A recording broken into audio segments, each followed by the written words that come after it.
Hey everybody, this is a Titan tree puller. Let me tilt it back down here a little bit.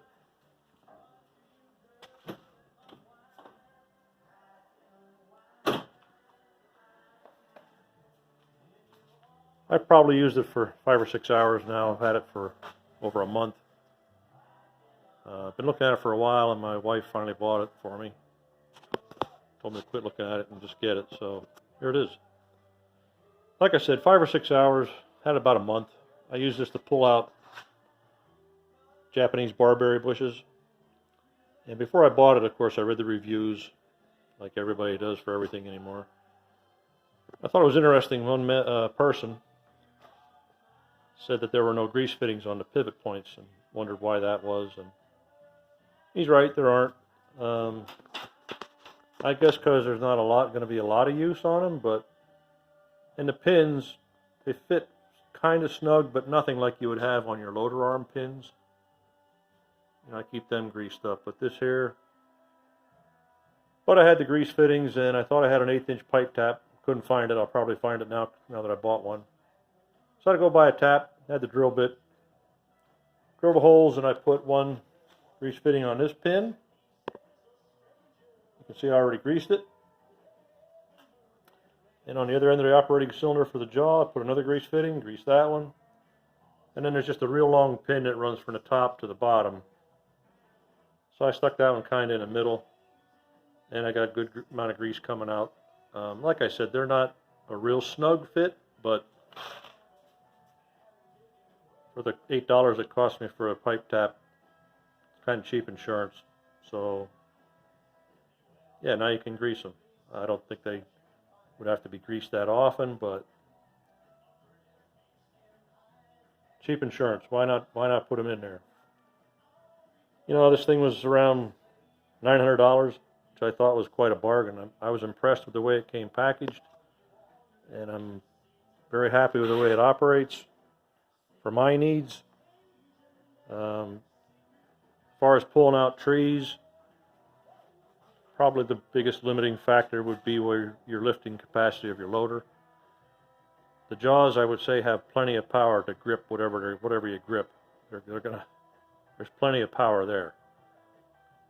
I did try it on like a 3-inch oak tree, and you'd have to push on it and pull on it a little bit, you know, push it forward, break some of the roots off, then you can yank it out. That's not why I bought it. I have a lot of small thorn trees, and those Japanese barberry bushes are really taken over, and I've probably pulled out, I don't know, 100 or more so far. I have quite a fence row, and my neighbor gave me permission to come on his side and yank them out. I haven't gone over there yet, but they just keep growing in the edges of fields and keep growing into where you mow or where you make hay, and it keeps pushing you out. So if you cut them off, they'll come back stronger than ever. So I'm going to yank them out and give that a try. So let's fire up the tractor here, and we'll operate that jaw back and forth, get the grease good and smeared around inside there. Bear with me.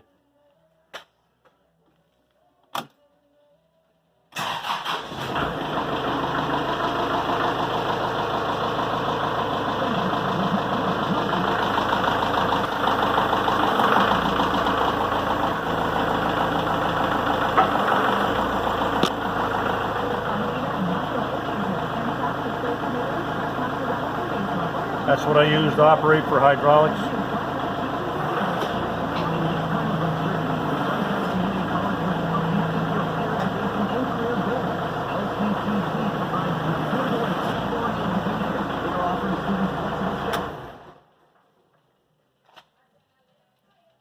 I opted to run a set of hoses. I talked about that in a previous video, but I use my rear remotes for hydraulic power. Works great. There's my little bulkhead that I put in, and like I said, I covered this on a previous video. Got quick disconnects back there in case I ever take the loader off. Probably never will. Anyway, that was a nice little job. Like I said, cheap insurance. Why they don't put them in, I suppose it is a cost to them, and probably really not that necessary, but I put them in. So tomorrow we'll put her to work again. Thanks for watching.